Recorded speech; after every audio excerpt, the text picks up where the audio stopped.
this video, we're going to be covering the basics of the basic concepts of thermodynamics and chemical kinetics, and then from there we're going to we're going to go deeper into how chemical kinetics works. Okay, so let's just investigate an overview of what these concepts are. So thermodynamics is the investigation of a chemical system, not necessarily biochemical, but chemical system, that deals with factors affecting the stability of a system, which includes bond energies, entropy, or physical properties. It's just the study of how several other variables such as work, pressure, temperature, how all these factors work together to influence a given system. On the other hand, chemical kinetics refers to the study of how experimental conditions will influence the speed of a reaction and yield information about a reaction mechanism's transition states and the mechanism itself. Okay, so just keep these two definitions in mind, especially chemical kinetics, since this is the topic that we're going to go into today. Just delving a little more into what thermodynamics covers. So thermodynamics determines a reaction spontaneity. So a reaction may be spontaneous or non-spontaneous. Spontaneous referring to the fact that it occurs naturally, or a reaction requires some sort of push or energy to allow this reaction to occur. So this is a spontaneous reaction.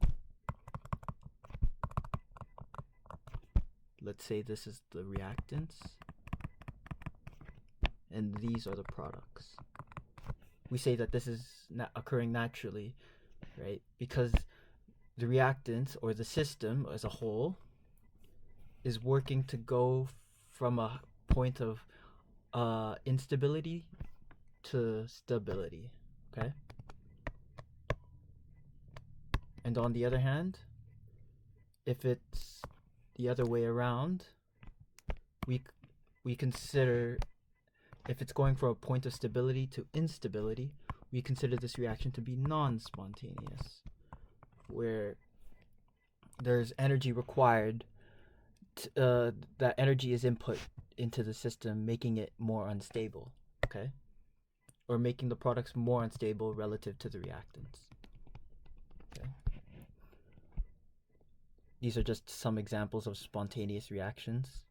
Nitrogen gas, 1 mole of nitrogen gas reacts with 3 moles of hydrogen gas to yield 2 moles of ammonia. And another example is diamond being converted into graphite. Okay.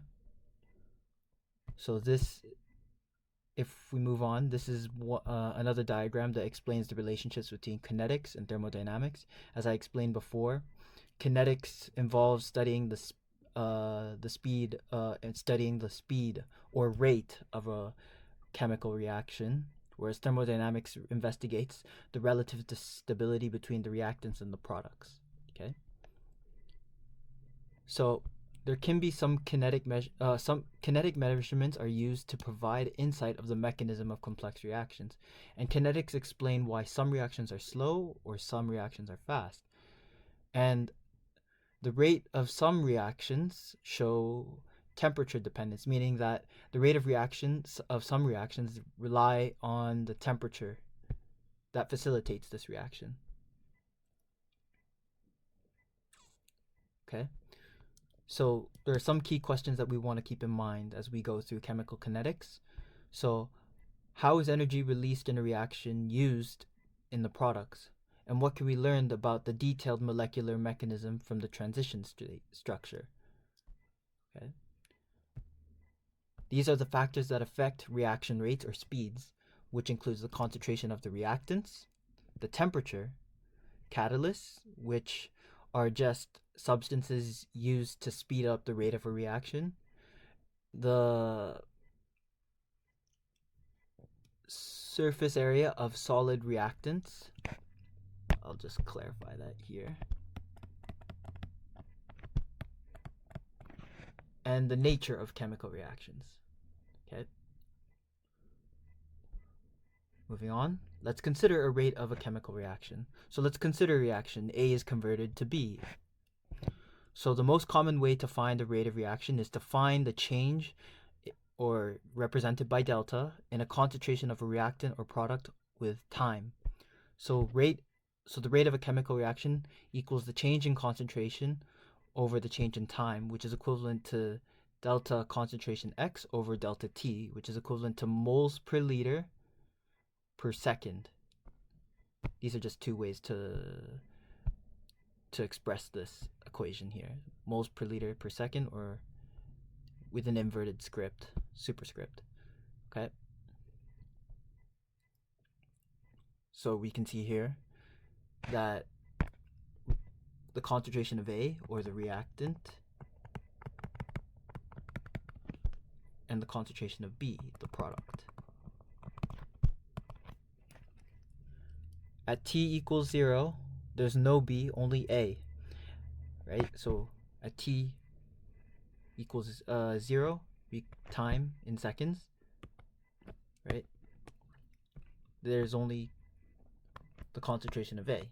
As T increases, the concentration of A gets smaller and B gets larger. This means, and the concentration of B gets larger. This means the concentration of A will be consumed while B gets produced. As T increases further, the rate of the reaction decreases. Okay? So the rate of consumption A, which is equivalent to negative delta concentration of A over T, is equivalent to... So the rate of consumption A is equivalent to negative delta change in concentration of A over D, or over delta T, right? And the rate of production B equals delta concentration of B over delta T. Now, we can assume here that the rate of consumption will likely also equal the rate of production in most cases. And it's important to note that while I do show that there is a negative sign in front of this, in front of this expression for the rate of consumption, rates are usually reported as positive values. That's why a negative value is added here. Okay? From this, we can determine that the average rate of the reaction is equivalent to a given concentration A at time 2 minus the change in concentration T1 over T2 minus T1. So we can refer to some later examples in the calculation, but just remember that T2 will always be a time that's further up ahead in the graph here compared to T1. So say, for example, this is T2 and this is T1. Okay?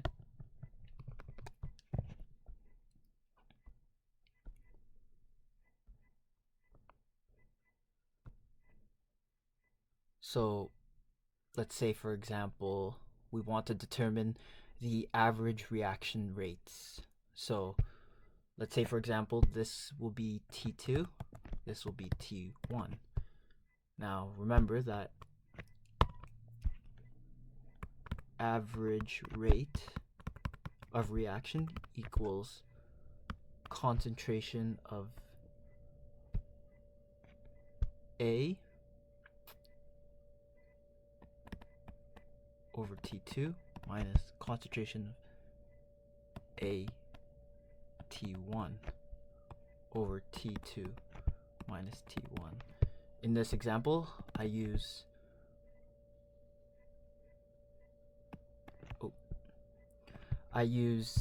150 seconds as T2, and T1 will be 100 seconds. So we have to look at the corresponding concentrations of A, which in this case is the concentration of NO2 minus NO2 T1 over T2 minus T1. Or let's better specify that. Let's further clarify this. 150 minus 100, which equals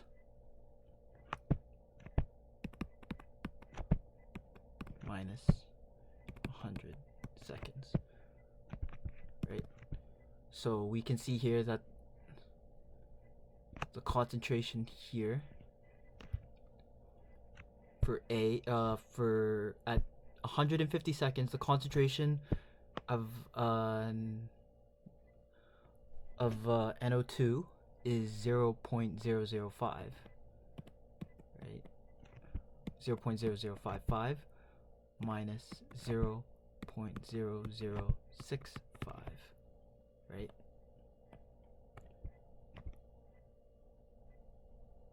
And then we have 150 seconds minus 100 seconds, which equals, let me just grab my calculator real quickly.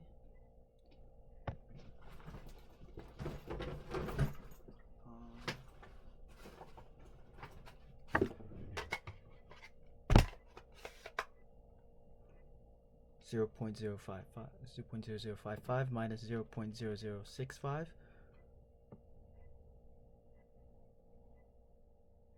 divided by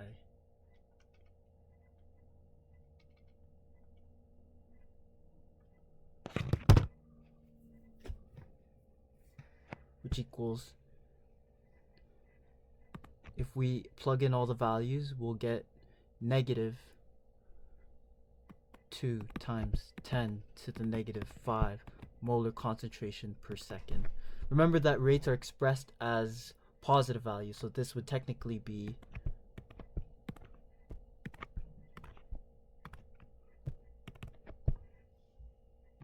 two times 10 to the negative 5 molar concentration per second.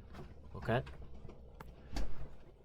Okay, so for a given reaction of A converted to B, we can determine the instantaneous rate of a reaction, which means that we can look at the specific reaction rate at a particular instant in time. Okay? So a particular point on the curve, okay? Which is equivalent to the slope of a tangent or touching line, which equals rise over run, which equals delta y over delta x, which is equivalent to y2 minus y1 over x2 minus x1, which gives you the instantaneous rate. Okay.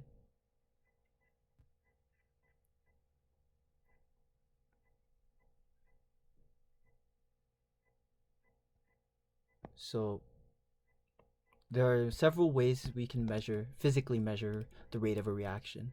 So the first method is just removing a small sample of a reaction mixture at a particular or measured time, and then we analyze for the presence of a reactant and its relative concentration. And method 2 involves measuring the concentration indirectly. We can measure a system property that is proportional to the concentration of a reactant or product by determining the volume of a gas, the pH, or its color. So if a reactant is colored, measure the intensity of the remaining color with time. Okay? And these are just some given examples. Okay? So let's consider the rate. Let's go further into the rates of chemical reactions. So let's consider the reaction that we covered before, where 1 mole of nitrogen gas reacts with 3 moles of hydrogen gas, which gives you 2 moles of ammonia, or NH3.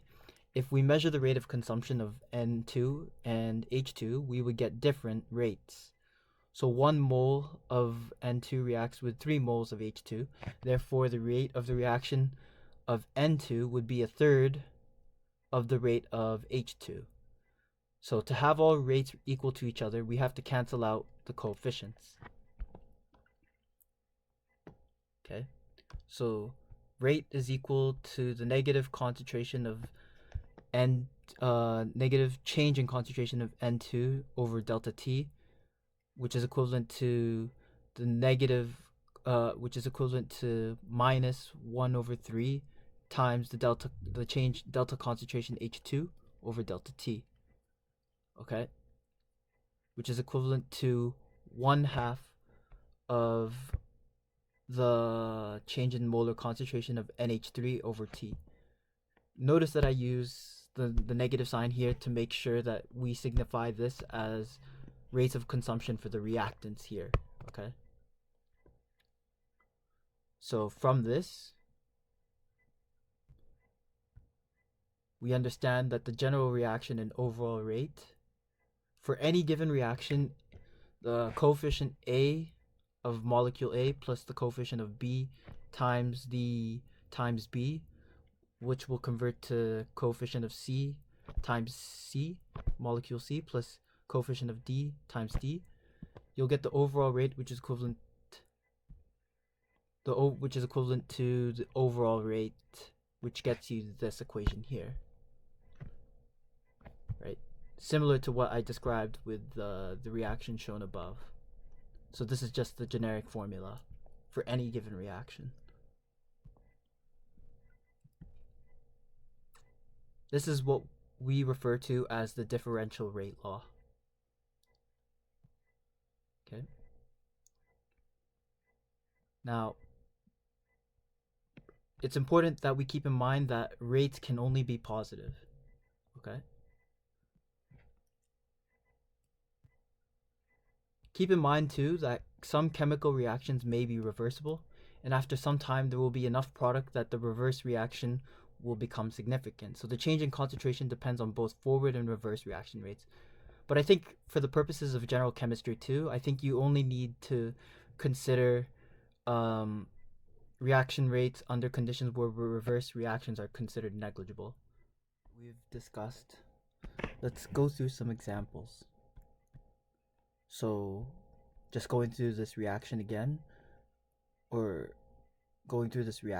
see here that 2 moles of NO2 are consumed to yield 2 moles of nitric oxide and 1 mole of gaseous of O2. Okay. So we can see here that from the table there are several pieces of information to gather, right? So the reaction rate from t equals 0 to 50 seconds is approximately 4.2 times 10 to the negative 5 molar concentration per second. Okay, at this particular time interval between 0 to 50 seconds. Now, what is the rate from t equals 100 to 150 seconds? Okay, so there are several things we need to consider. We need to consider time t2, which is 150 seconds, and t1, which is 100 seconds. And these are the molar concentrations shown here. At t equals 150 seconds, we have 0.0055 molar concentration of NO2 and 0.0065 molar concentration at t equals 100 seconds. Now remember that the average rate is equivalent to the negative delta concentration of NO2 over delta T, which is equivalent to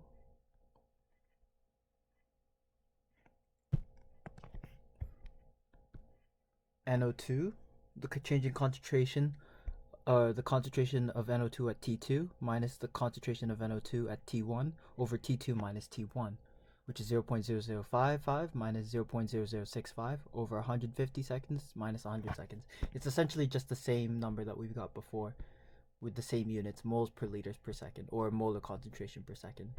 Okay. Just a key reminder that you can notice that the molar concentration per second at this particular time interval, 100 seconds to 150 seconds, is not the same rate at this time interval, which is 0 to 50 seconds. Okay. This is because these rates represent 2 different time intervals. Therefore, it's very important that we mention the time intervals when calculating rates of reactions, okay? Now let's go through a second example. Now this example involves calculating the instantaneous rate. Okay, so for example, we want to find the instantaneous rate at t equals 100 seconds. So what we would do is we would draw a point here. This is x1, y1.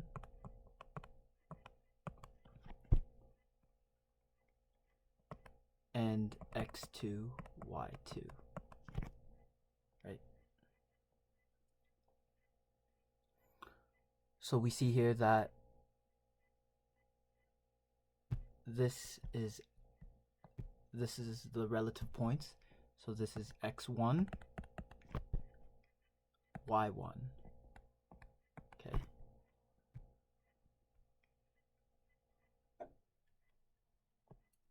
And this is x2, y2.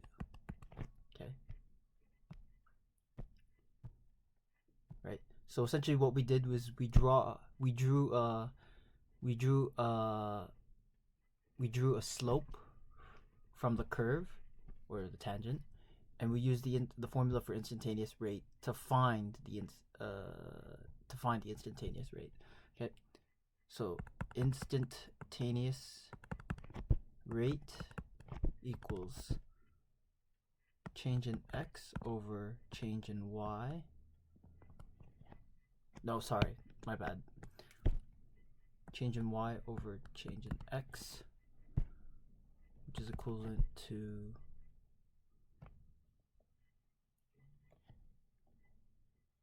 y2 minus y1 over x2 minus x1, which is equivalent to 0.0065 minus 0.0079 over 100, or yeah, over 100 minus 50, which if we plug in the values, we will get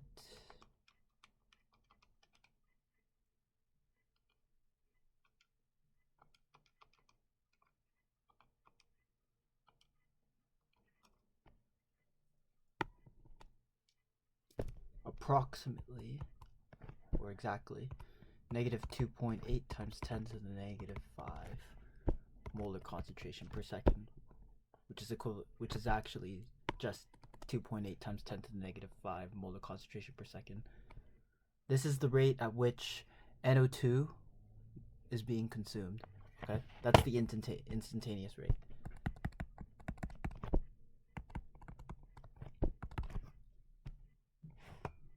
Okay, let's go through another example. So at a particular moment in time, the concentration iodide or I minus is being consumed. Iodide is being consumed at a rate of 5.4 molar concentration per second based on the following reaction. Okay. So what is the rate of formation of I3? Okay. So let's go through this. So the overall rate of reaction is equivalent to, so the overall rate of reaction, remember, is negative delta S2O8 with 2 minus over delta T.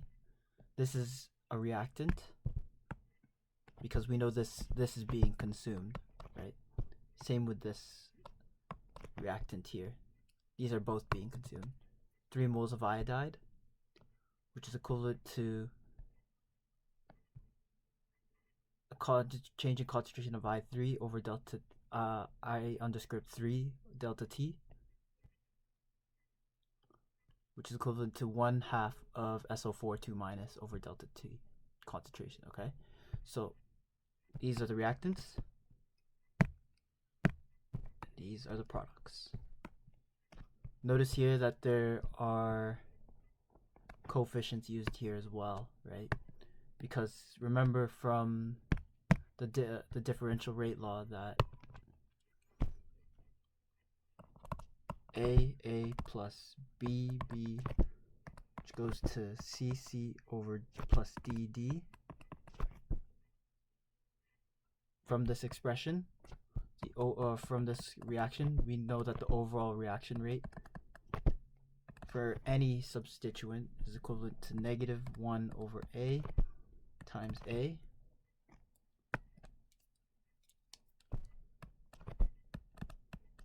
over delta T, which equals negative 1 over B times concentration of B over T,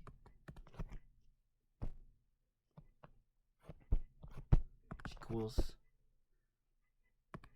1 over C times concentration D over delta T, which equals, oh wait, C, not D, which is equivalent to 1 over D concentration of D over delta T.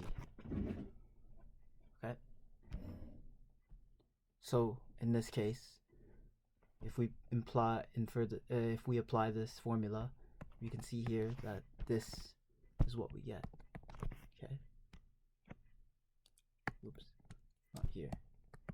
Here. Here. And here. Just to specify a little bit. These are products. Okay?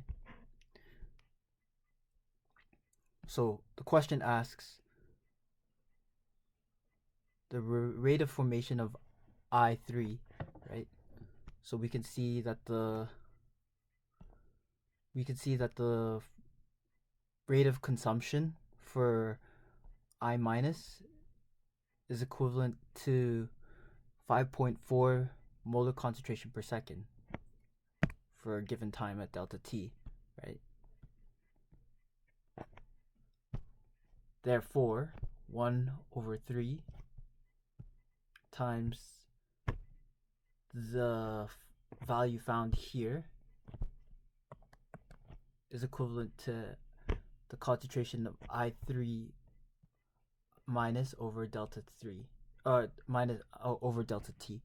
So plugging in the values, we see that 1 over 3 times 5.40 is equivalent to 1.80 molar concentration, which is equivalent to I3 at delta T, right?